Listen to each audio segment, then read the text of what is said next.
Mudah-mudahan yang jadi presiden kita dukung oleh kita, mudah-mudahan seperti yang sudah-sudah. Amin ya Allah ya Rabbal alamin.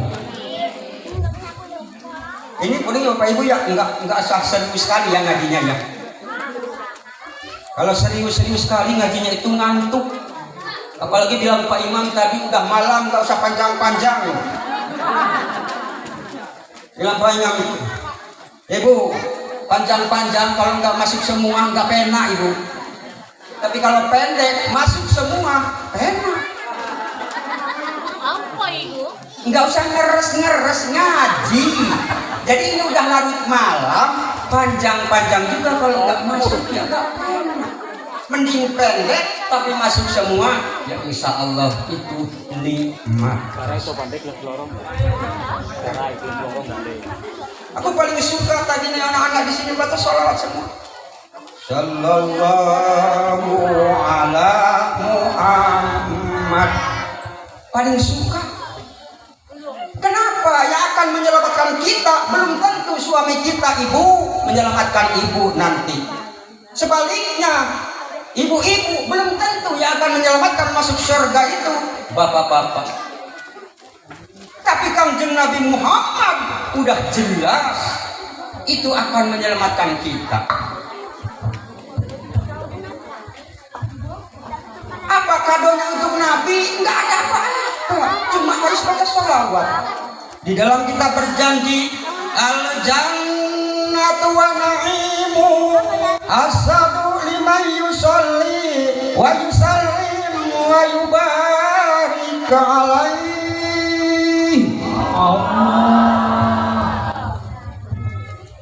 Al-jannatu sorga wa na'imuha, dan kenikmatan sorga asadu dicawiskan, dicadangkan liman untuk manusia yusalli wa yusallim wa yubarik alaihi,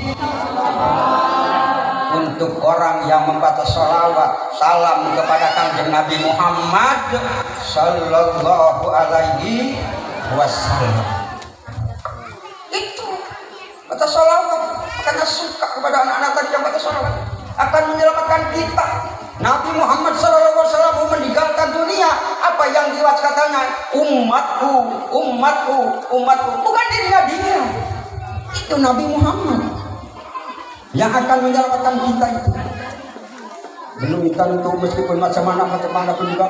Makanya oleh kita wajib diperingati. Ada Isra Mi'raj, ada Maulid Nabi dan lain sebagainya. Kenapa? Lantaran akan menyelamatkan kita itu, yaitu Kanjeng Nabi Muhammad sallallahu alaihi wasallam. Ya Rabbi bil Mustafa balik maqasidana wa ghfir lana ma madha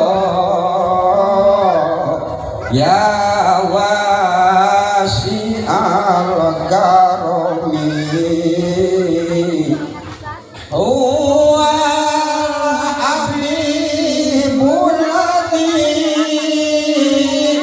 turja syafa'atuhu likulli halimina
wa sallim wa barik alaihi. Hadirin Bapak Ibu yang dirahmati Allah Subhanahu wa taala. Isra dan Mi'raj sudah dibacakan oleh qari'ah tadi. Subhanalladzi asra bi abdihi lailan minal masjidil harami ilal masjidil aqsa alladzi barakna haulahu nuriyahu min ayatina innahu was-sami'ul basir. Itu udah populer, malah sekarang itu panitia udah bulan Sya'ban tanggal 18 kalau nggak salah sekarang. Tapi nggak masalah, memperingati Nabi Sallallahu Alaihi Wasallam kapan saja juga, di mana saja juga ya bisa.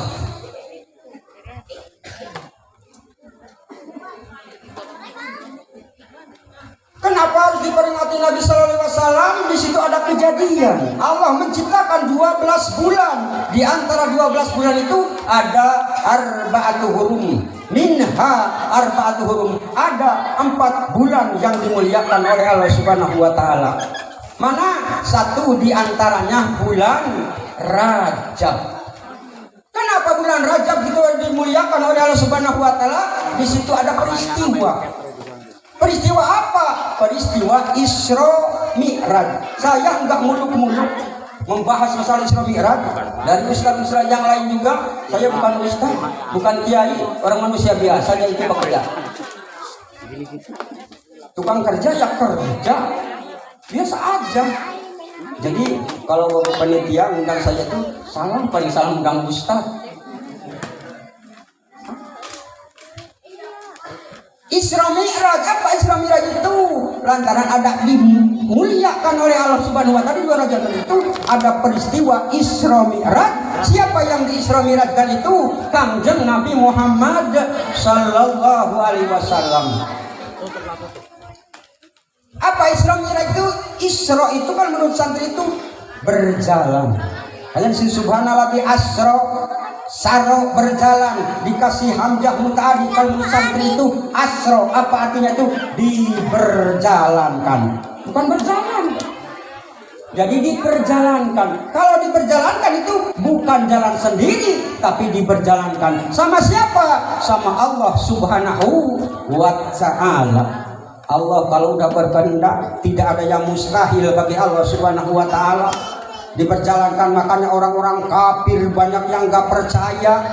Nabi Muhammad SAW diperjalankan dari Masjidil Haram ke Masjidil Aqsa zaman dulu. Lalakonya itu 450 kilo, bayangkan. Terus Mi'raj, apa artinya Mi'raj? Naik dari langit ke 1, ke 2, ke 3, ke 4, ke 5, ke 6, ke 7 sampai ke Sidratul Muntaha dalam waktu beberapa. Di situ yang menafsirkan ikhtilaf para alim ulama. Ada yang setengah malam, ada yang seperempat malam. Saking sebentarnya Nabi sallallahu alaihi wasallam Isra Mi'raj, makanya banyak orang kafir Quraisy enggak percaya Nabi bahwa Isra Mi'raj. Goyang di situ. Karena orang-orang kafir bilangnya datang ke Nabi, "Hei Abu Bakar, apakah kau percaya bahwa Nabi itu Isra Mi'raj?" Bilang Abu Bakar, "Aku percaya." Jangankan sampai segitu, lebih daripada itu juga. Bilang Abu Bakar itu, "Aku percaya." Tapi kalau datangnya dari mulutnya, dari bibirnya Kanjeng Nabi Muhammad sallallahu alaihi wasallam, makanya punya titel As-Siddiq. Nama aslinya Abu Bakar Siddiq itu bukan Abu Bakar, Bapak Ibu. Siapa? Abdullah. Abu Bakar Siddiq itu titel dari Allah Subhanahu wa taala, seperti Muhammad. Nama aslinya Kanjeng Nabi Muhammad itu bukan Muhammad. Siapa? Toha.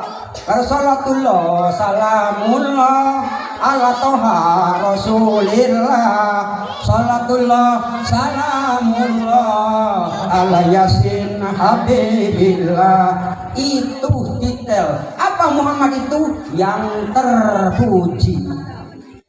Lantaran terpuji akhlak derajatnya, perilakunya, gerak-geriknya, maka punya titel Muhammad. Mudah-mudahan aparatur pemerintah juga nanti jadi Bapak RT, jadi Bapak RW di akhirat itu dipanggil Pak RT, RT Belako itu jadi pemerintah. Mudah-mudahan. Itu Abu Bakar Siddiq itu nama aslinya itu Abdullah. Abu Bakar Siddiq itu artinya Abu Bapak, Bakar perawan atau gadis, Siddiq membetulkan siapa? Nabi Isra dan Mi'raj. Perempuan gadis siapa? Punya anak gadis satu, Siti Aisyah, dinikah sama Nabi Muhammad SAW. Makanya istri Nabi yang gadisnya, yang perawannya cuma satu. Siapa? Siti Aisyah. Ibu, berapa istrinya Nabi?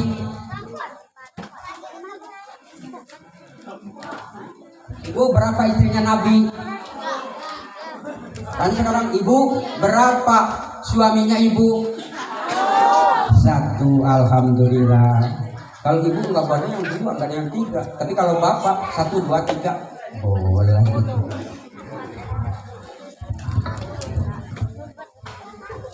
Sembilan istrinya Nabi itu, yang gadisnya cuma satu, yang perawannya cuma satu. Siapa? Siti Aisyah. Makanya Siti Aisyah itu anaknya Abu Bakar Siddiq, makanya punya titel Abu Bakar Siddiq. Bakar itu dari katakan bikrun, gadis atau perawan. Kalau gadis kan udah jelas itu. Kalau perawan belum tentu gadis, tapi kalau gadis sudah tentu perawan.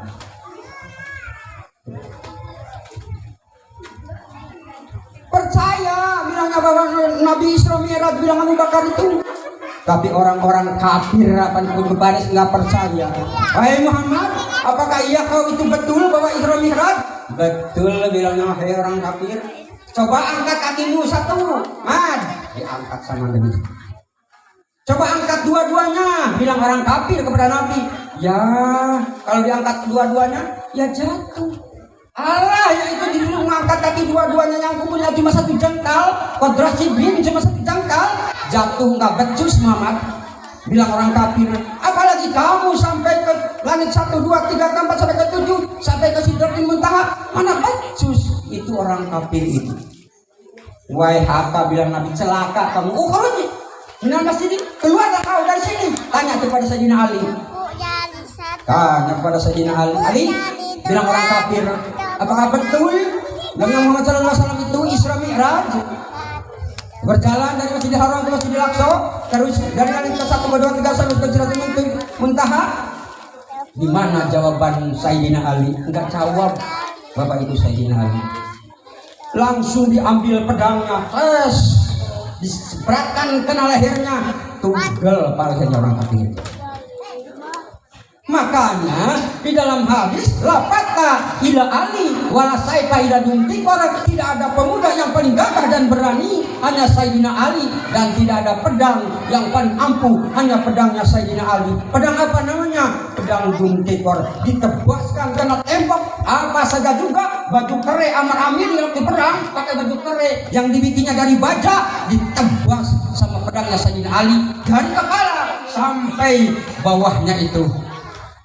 Bilang itu pedangnya Sayyidina Ali. Dimarah sama Nabi Ali, sama sahabat-sahabat, bilang kami itu harus dijawab, bukan harus ditebas pedang itu. Gimana bilang Sayyidina Ali? Orang yang kayak gini nggak ada lagi jawabannya.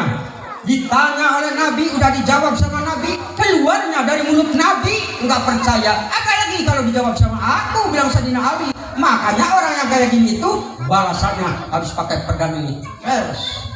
Ada pemuda di kampung Lako yang kayak Sayyidina Ali, membela imam, membela kiai, membela aparatur pemerintahan.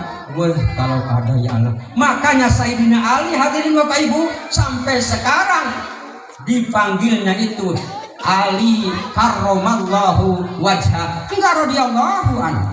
Kenapa? Lantaran Sayyidina Ali sampai sekarang juga enggak ketemu di mana kuburannya.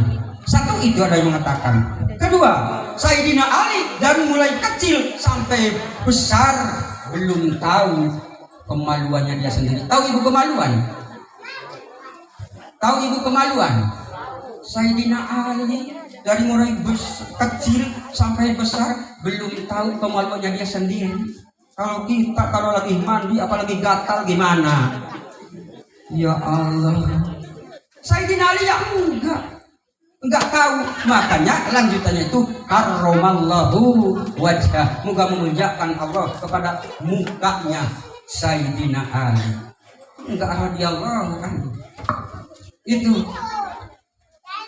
Aji peringati Isra Mi'raj. Allah kalau berkehendak enggak ada yang mustahil bagi Allah Subhanahu wa taala. Meskipun sebentar juga Isra Mi'raj, Allah udah berkehendak, ada Allah menciptakan laki-laki, menciptakan perempuan, menciptakan bapak tapi tidak ada ibunya, menciptakan ibu tapi tidak ada bapak, menciptakan anak tidak ada bapak. Allah kalau udah berkehendak, menurut Allah mau, ya mau. Contoh seperti Nabi Adam.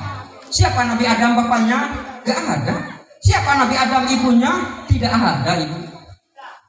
Allah udah mau, ya jelas ada. Pakai apa itu jawabannya itu? Bukan pakai otak hadirin.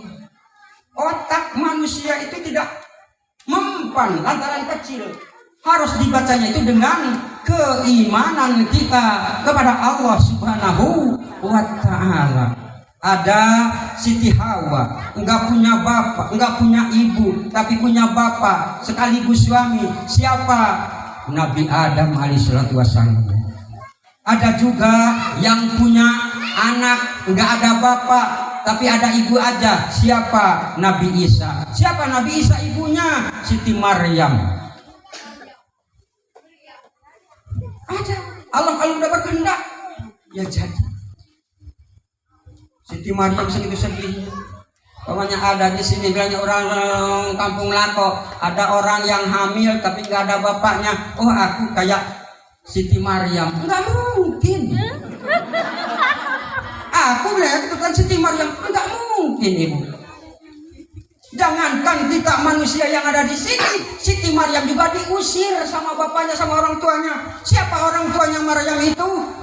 Imron. Makanya di dalam Al-Quran ada surat Al-Imron. Surat Al-Imron itu orang tuanya Siti Maryam diusir, Pak. Bilangnya kamu kok hamil nggak ada suaminya. Padahal saking solehahnya Siti Maryam, jangankan disetubuhi oleh laki-laki, disentuh juga. Lihat-lihat juga tidak sama sekarang. Pemuda sama pemudi bawa kereta, boncengan, jarumnya 20, pegangannya sampai 100, saking kencengnya itu pegangannya.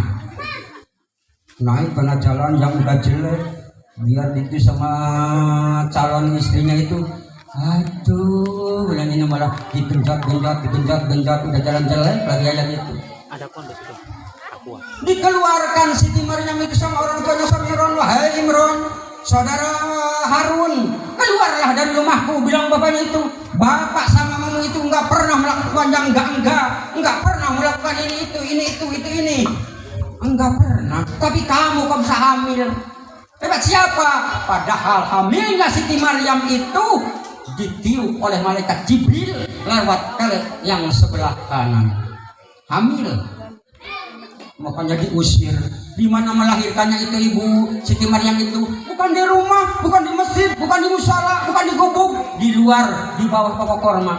Di dalam ayat suci Al-Quran, wa hudzi ilaika bijinin nakhlah tusaqit ilaika ratiban janiyya. Saking sedihnya Siti Maryam. Hai Maryam, kamu itu lagi hamil, sekarang lagi melahirkan. Itu kalau menurut kita mah di samping badanmu itu ada pokok korma. Wah, uji ilaika bijinin. Cobalah oleh kamu itu digoyangkan pokok korma. Orang yang habis melahirkan, ibu apa besar, tengah-tengah apa kecil?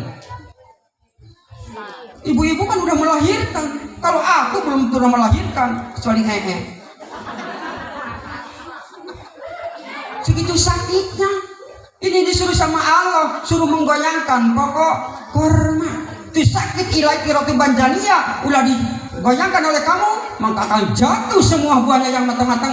Makanlah oleh kamu. Enggak dikasih makan itu Pak Siti Maryam. sama orang tuanya, apalagi sama tetangga-tangga.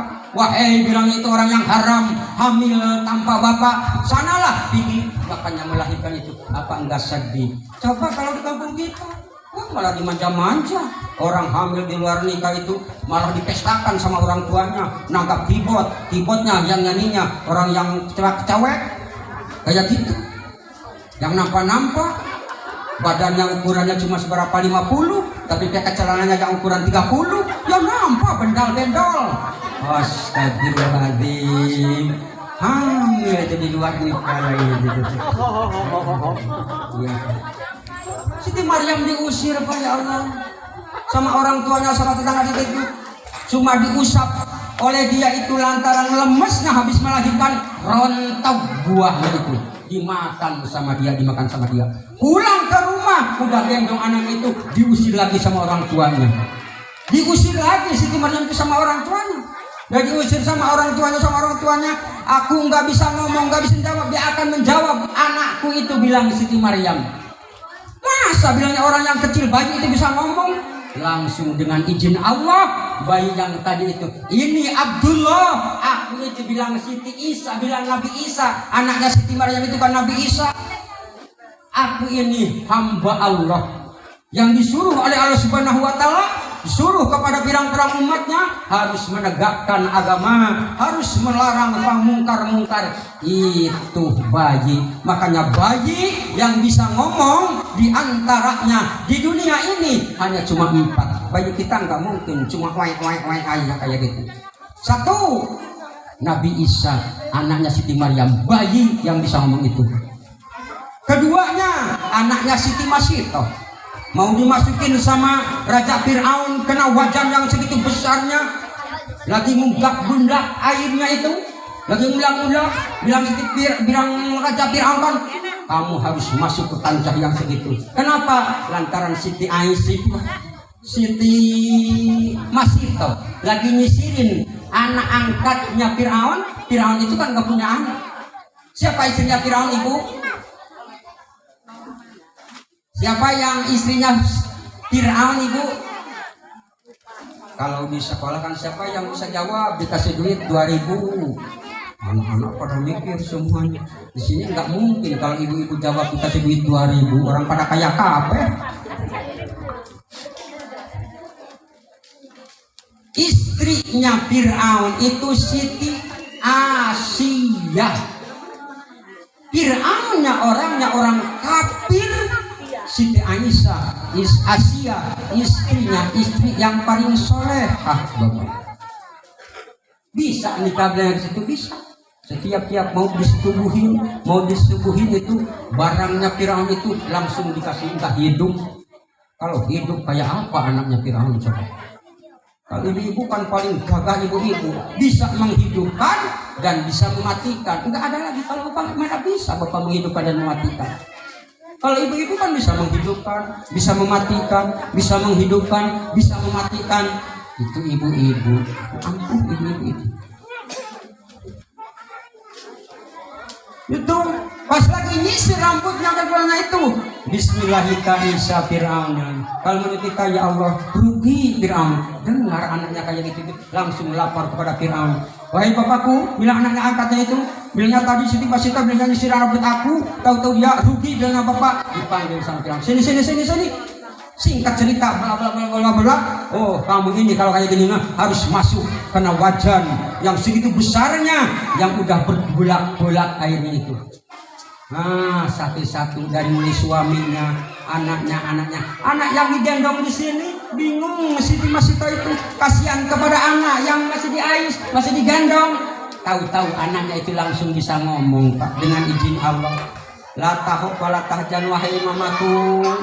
Jangan sedih, jangan takut, loncat ke wajan yang airnya udah bergulak-gulak kayak gitu. Makanya bayi yang bisa ngomong itu ada 4, 2, baru 2 dikatakan. Nomor ketiga, siapa bayi yang bisa ngomong itu? Siapa bayi yang bisa ngomong itu, ibu? Gak tahu, syukur, makanya harus ngaji ibu. Harus ngaji ibu. Siapa? Nabi Yusuf. Nabi yang paling ganteng kan Nabi Yusuf. Nabi yang paling ganteng Nabi Yusuf. Nabi yang paling tampan Nabi Yusuf. Nabi Yusuf jadi pembantu. Siapa majikannya? Siti Julaiho. Suaminya Titul Adid. Kalau di kita mah kira-kira jadi presiden Titul Adid. Banyak keluar. Jadi Siti Khadijah kesepian. Ada di rumahnya itu cuma satu pembantu. Siapa namanya? Nabi Yusuf yang segitu gantengnya. Mau diperkosa Nabi Yusuf. Yang merkosa bukan laki-laki pada perempuan, tapi nama perempuan pada laki-laki Bapak Ibu. Siti Julaiho, majikannya Nabi Yusuf, cantik, cuma udah tua. Nabi Yusuf segitu gantengnya dikejar-kejar sama Siti Julaiho itu. Pas nggak ada suaminya, lagi ada urusan pemerintahan. Dikejar-kejar sampai ditarik-tarik bajunya itu, sobeklah bajunya itu. Tahu-tahu nggak lama kemudian datang suaminya. Siapa yang disalahkan? Yang disalahkan oleh Siti Julaiho, Nabi Yusuf. Ibu bilangnya aku mau diperkosa itu sama Yusuf, dikejar-kejar aku itu sama Yusuf, padahal yang ngejar-ngejarnya sendiri. Gimana Nabi Yusuf? Aduh, apa aku alasannya? Pokoknya kayak gini sekarang ya Bapak. Bilang Nabi Yusuf kepada majikannya, suaminya itu, kalau nggak percaya sama aku yang ngejar-ngejar itu, tanya aja itu kepada bayi yang masih ada di ayunan itu, tanya. Tahu-tahu bilang bayinya dari, wa in kana qamisu qutta min qubuli fa sadaqat wa minas shadiqin wa in kana qamisu min sudin fa huwa sadaqat minas nasin. Kalau tengok aja bilangnya itu. Kalau yang sobek bajunya baju yang belakang, berarti istrimu yang salah bilang baju itu Pak.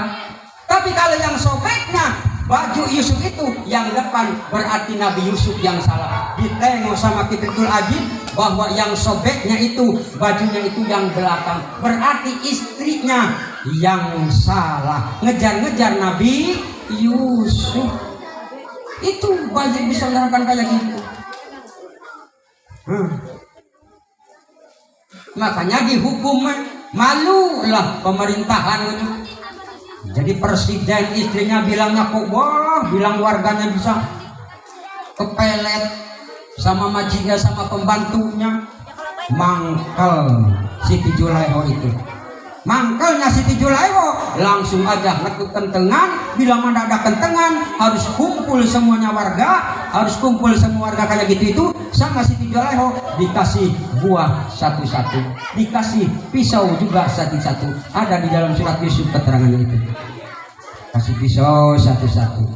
Pokoknya aku membuktikan kayak apa warga di sini. Yang dipanggil sama Siti Julaiho bukan bapak-bapaknya, ibu-ibu semua. Tahu-tahu awas ya, bilang ini hadirat, ibu-ibu, bila mana aku manggil Yusuf keluar dari kamar ke sini, ibu itu harus ngupas buah.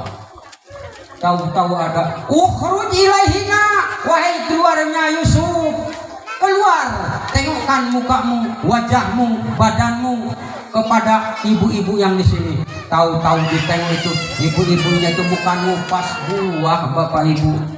Yang dikupasnya itu tangannya. Nengok kegantengannya Nabi Yusuf, bilang dia mahada basaro an malakul adim. Apakah ini manusia? Apakah malaikat? Sampai ngupas tangannya.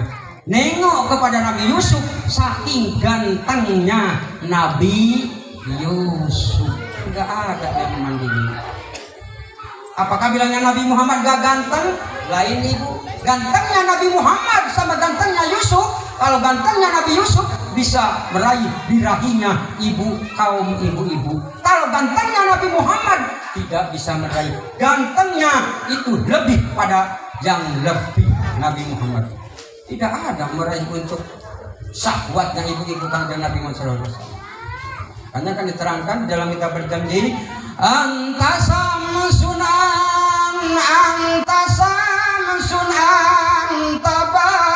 badrun anta nuru fawqa nuri sallu alaih anta samsun an.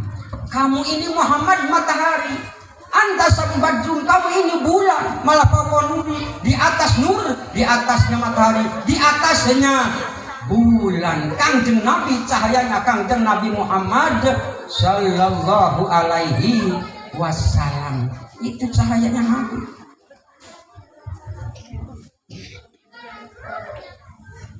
Ini kira-kira kalau pengajian Pak Nitya sampai jam berapa? Jam berapa? Enggak mungkin setengah 12. Kalau zaman dulu Bapak Ibu ngaji semakin lama itu semakin senang. Semakin lama zaman dulu ngaji semakin senang. Kalau sekarang semakin lama semakin geremeng. Ngaji yang dibilang cuma itu aja, kakinya udah diselonjorkan, udah diginikan, nggak punya kira-kira. Makanya tadi juga bilang Pak Imam, yang nggak usah panjang-panjang. Malam lagi, kalau di saya pengajiannya biasanya itu siang-siang itu. Kalau di sini yang malam ini nggak masalah, kecuali kalau di Lancang, di Sungai Putih, di itu ya. Malam-malamnya juga ya pengajian nggak pengaruh, makanya saya bawa teman, bukan nggak berani, nggak ada teman ngobrol di jalan. Jadi takut kalau nggak ada yang ngobrol di jalan ya pinya lagi. Ya sebentar lagi dulu, salawat dulu kita. Sallallahu ala Muhammad. Sallallahu sallallahu alaihi wasallam. Sallallahu ala Muhammad. Sallallahu alaihi wasallam. Sallallahu ala Muhammad.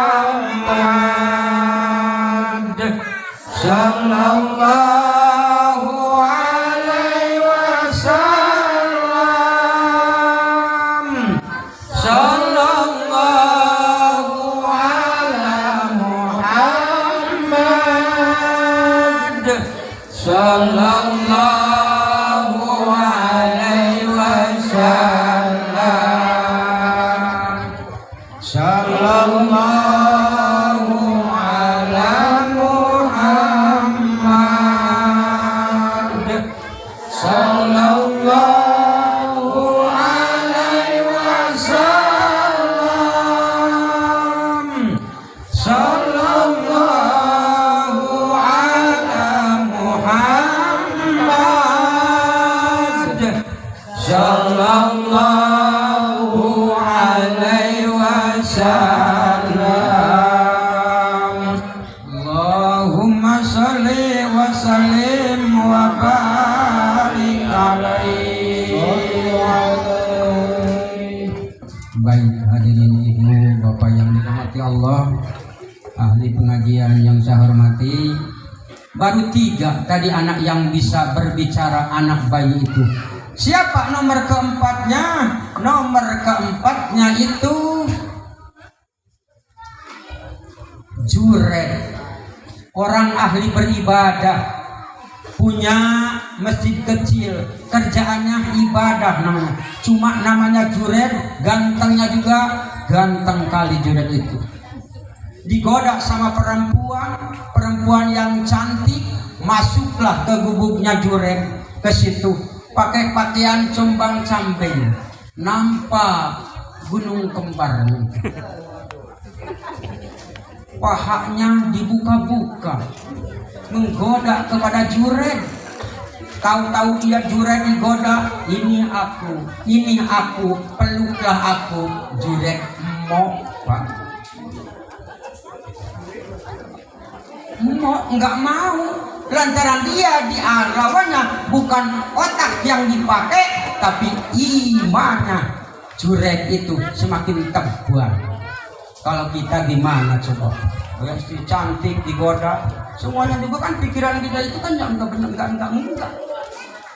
Inilah Jured enggak. Digoda kayak gitu itu, imannya udah mantap. Tahu-tahu dia langsung jerit-jerit si perempuan itu, tolong aku bilang diperkosa ini sama Jured, diperkosa sama Jured. Padahal Juret enggak apa-apa. Padahal Juret enggak apa-apa. Tahu-tahu dia masuk kepada tukang angon kayak gitu itu, dijinahin sama tukang angon. Tukang angon kambing, tukang angon kerbau, tukang angon sapi, tukang angon emoh, dijinahin si perempuan tadi itu. Kenapa? Mangkal kepada Juret tadi, aku kalau udah dijinahin sama orang, nanti kalau aku hamil mau ngaku-ngaku anaknya Juret, bilang dia. Itu kalau perempuan kau makanya gitu. Digoda, tahu hamil, singkat cerita, blak kayak situ kayak gini. Tahu dia hamil langsung melahirkan, dia ngaku-ngaku bahwa ini anaknya Juret, bilang dia itu. Ya Juret bingung, aku nggak berbuat, aku yang kena getahnya, aku yang kena ininya. Bilang Juret, cobalah tanya itu kepada anak yang baru lahir, tanya apakah betul aku yang menjinai kepada dia itu. Langsung dengan izin Allah, untuk Allah tadi juga nggak ada yang mustahil bagi Allah. Kalau Allah sudah berkehendak, bayi yang baru lahir bisa berbicara dengan izin Allah, langsung berbicara. Bilang anak bayi tadi, ini bukan bapakku itu tukang angon itu, yang tukang angon itu, tukang mengembala itu ada 4 orang, itu bapakku, bilang dia. Mampus si perempuan tadi itu. Makanya anak yang bayi yang bisa berbicara itu ada 4 itu. Yang pertama tadi Nabi Isa alaihissalam, terakhirnya nomor keempatnya yaitu yang anaknya yang menggoda kepada Juret. Juret itu manusia sama dengan kita. Itu kalau udah berkehendak. Makanya Allah kalau udah berkehendak, Isra Mi'raj juga Nabi dalam waktu yang sebentar naik ke langit kedua, ketiga, keempat, kelima, ketujuh, sampai ke Sidratil Muntaha, lantaran diperjalankan oleh Allah Subhanahu wa taala dengan izin Allah. Apa saja bisa. Tidak ada barang yang mustahil bagi Allah. Apa oleh-olehnya dari Isra Mi'raj itu? Tidak ada lain, tidak ada bukan, hanya membawa Nabi itu sholat asalnya 5 waktu menjadi 50 waktu. Itu sholat Bapak. Wajib kita dilaksanakannya itu sholat itu.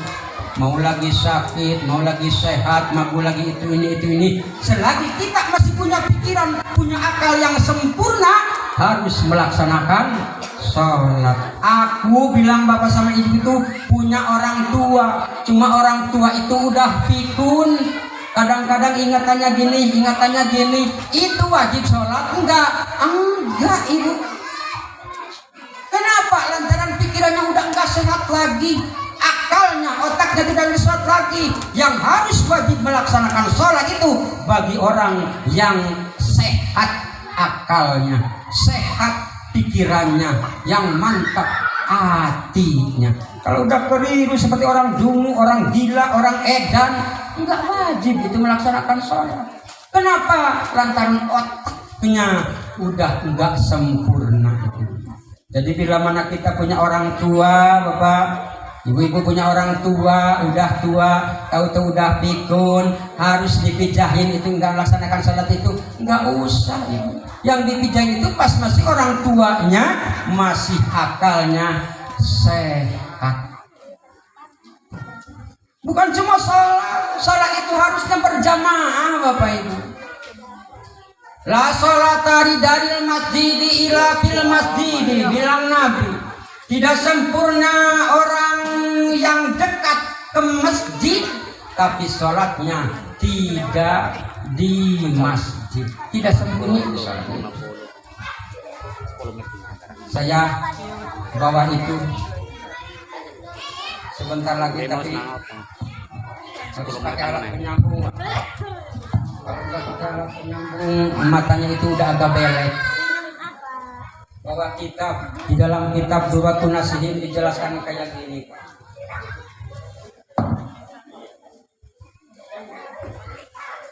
Salatu rajulin ma'al jama'ati khairun min salati arba'ina sanatin fi baitihil munfaridan. Salatnya orang laki-laki serta jemaah serta berjamaah khairun, lebih bagus, lebih baik min sholati arba'ina sanatan, daripada sholat 40 tahun di baitihi, di dalam rumahnya, mumparidan, dewean. Tahu dewean? Ya tahu, saya juga orang Sunda, dewean tahu. Sendirian 40 tahun lebih bagus daripada sholat berjamaah, daripada kita sholat 40 tahun tapi di rumahnya sendiri. Ada kira-kira orang yang nyampe umurnya 40 tahun? Ada, tapi jarang, belum tentu kita. Saya umurnya udah sampai sekarang itu ibu 54 tahun. Lebih bagus sholatnya itu. Malah dikenal kalidah karena yaumul kiamati yusaru, bila mana ada hari kiamat maka akan dikumpulkan salah Gusti Allah kaum raja kaum, wujuhahum kal kawakibi, mukanya kaum itu kal kawakibi, bagaikan bintang. Fataqulu lahum al malaikatu, maka berbicara malaikat, ma a'maluhum, hei mukamu itu sebaikan bintang itu, apa amalmu itu? Fayaqulu, maka menjawab itu yang mukanya kayak bintang itu, kuna ida sami'nal adan, oh aku bila mana mendengar karena adan, kumna ila toharoti wa wudu'i wala tastagilu bi ghairihi, aku itu langsung bersih-bersih, ngambil air wudu, wala tastagilu bi ghairihi, tidak sibuk selain wudu aku. Maka mukanya orang yang sering berjamaah itu, mukanya kal kawakibi, nantinya bagaikan bintang. Mau kayak bintang ibu? Mau berjamaah sama bapakmu, Pak? Kalau nggak ke masjid di rumah, ayo kita berjamaah. Ayo mak, mamanya yang komat, langsung sholat. Apalagi ini menghadapi bulan suci Ramadan. Di bulan suci Ramadan menghadapi bulan Sa'ban sekarang itu. Apa Sa'ban itu? Litakhiril qalbi minal uyubi, untuk membersihkan hati kita dari aib-aib. Mana tahu ada kesalahan-kesalahan kita kepada sanak pemilih, kerabat, tetangga, samping kiri kanan, terutama kepada orang tua kita. Menghadapi bulan suci Ramadan harus diikhlaskan kesalahan kita itu, harus diminta maaf dulu sama siapa-siapa. Kenapa? Lantaran akan dicuci ruh kita di bulan Ramadan. Dimana akan bersih ruh kita bila mana di bulan Sa'ban hati kita tidak dibersihin dulu. Bilang panitia kan kayak gitu menghadapi bulan suci Ramadan. Kalau di sini tarawehnya, Bapak Imam berapa rakaat taraweh di sini? 11. Mau 11, mau 23, silahkan. Yang penting melaksanakan. Yang paling rugi orang yang tidak melaksanakan. Mau 11 rakaat silahkan, mau 23 silahkan. Seperti saya contoh di sana, untuk tarawehnya berapa? 23 bacaannya panjang atau cepat-cepat. Ya lama-lama orang merengkel kan si makmumnya itu. Imam itu harus bisa nengok makmum. Oh, kalau makmumnya kayak gini itu maunya cepet-cepet. Kalau makmumnya kayak gini cepet-cepet Pak Imam, cepet-cepet. Suratnya jangan pendek-pendek. Apalagi sholat maghrib kan, sunnahnya sholat maghrib itu baca suratnya surat Qul ya ayyuhal kafirun. Rakaat kedua Qul huwallahu ahad. Itu di sholat maghrib. Lantaran apa? Lantaran sholat maghrib itu waktunya sangat singkat, makanya disunahkan baca suratnya juga surat yang pendek, Qul ya ayyuhal kafirun. Maka dibaca Qul ya ayyuhal kafirun lantaran keimanan kita bisa naik bisa turun, bisa naik bisa turun. Lain dengan keimanan Nabi, semakin lama semakin naik keimanan Nabi sallallahu alaihi wasallam. Kalau imannya malaikat, selama-lamanya rata terus. Makanya disunahkan baca surat Qul ya ayyuhal kafirun. Kalau terawih lagi nggak seburu-buru, nggak usah panjang-panjang, tengok. Kalau di wakaf, di wasolnya macam mana bacaan-bacaannya itu?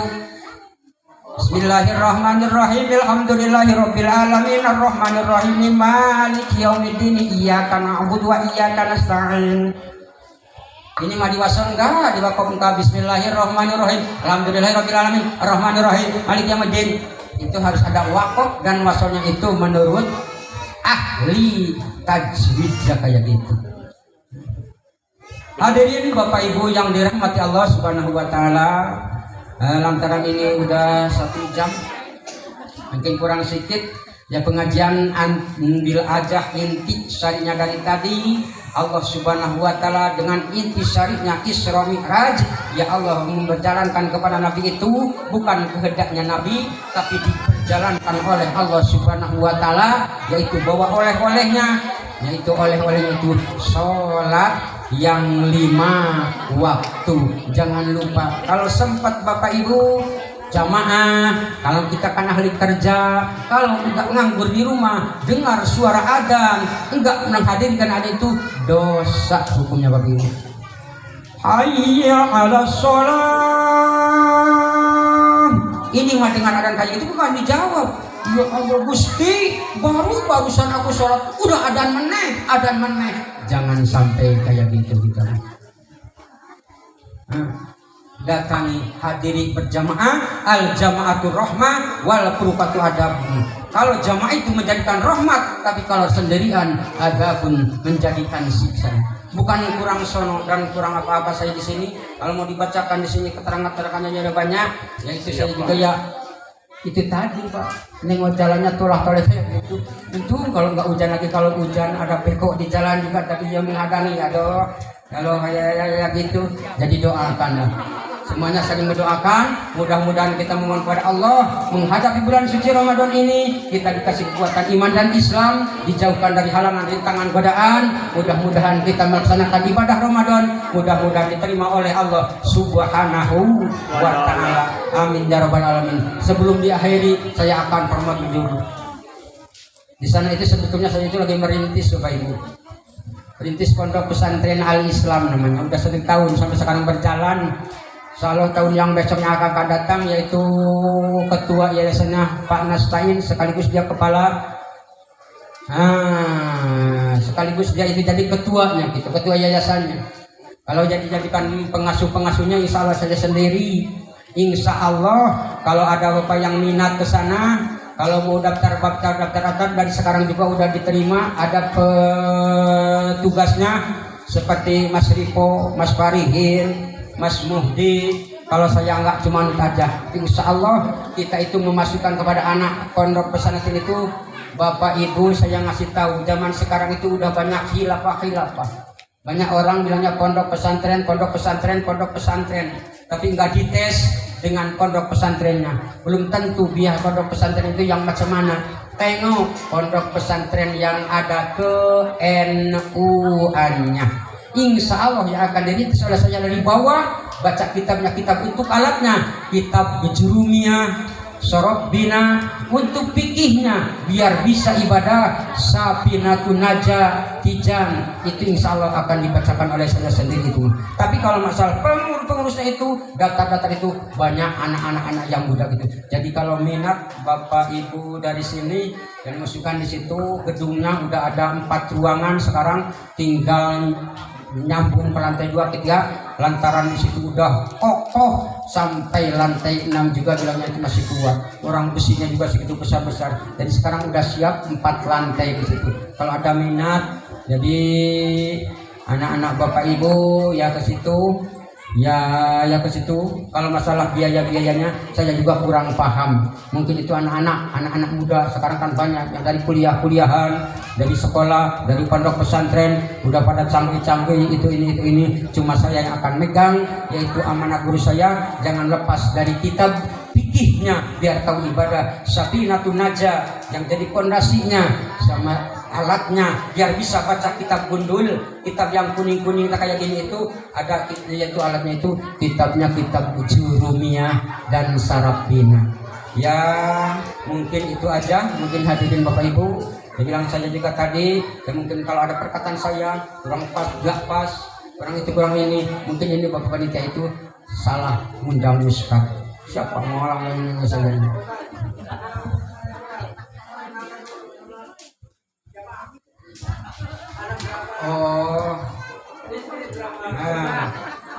Oh insya Allah saya istri 1, nggak habis itu dari dulu. Ya mudah-mudahnya 1 lah. Kalau saya kenal legislatif dari politik dari zaman dulu juga, guru saya nggak usah politik. laisa ahlan, bukan ahlinya kita. Ahlinya apa itu? Ya di masjid, di madrasah. Nama saya Saihuddin, nggak ada SAG-nya, nggak ada ininya, simple aja, singkat aja, nggak ada singkatannya. Saihuddin nama saya. Anak dua-duanya bukan tahadus binikmat pada Allah Subhanahu wa taala. Satu kali lagi bukan tahadus binikmat pada Allah Subhanahu wa taala. Anak-anaknya anak dua di Jawa semua. Yang satu perempuan di Semarang, alhamdulillah dengan doa dari semuanya tahfidz Al-Quran. Sekarang udah ngulang di pondok pesantren, dibutuhkan sama kiainya, bunyainya sama kiainya. Yang kedua di Tasikmalaya, bekas saya dulu Tasikmalaya udah kuliah juga. Jadi anak itu dua ekor Pak, satu jodoh. Alhamdulillah. Jadi itu kan bukan habis binikmat, bilang Pak Imam tadi harus perkenalan. Jadi bila mana jumpa sama saya nggak apa-apa lagi. Kalau ke Prambanan jalur 1 dekat Masjid Al-Fatah, di situ masuk pada rumah saya itu, insya Allah kopi udah sedia, masih hangat, insya Allah. Itu aja. Jadi Ibu kurang dan lebihnya mohon maaf. Wallahul muwaffiq ila thoriq. Assalamualaikum warahmatullahi wabarakatuh.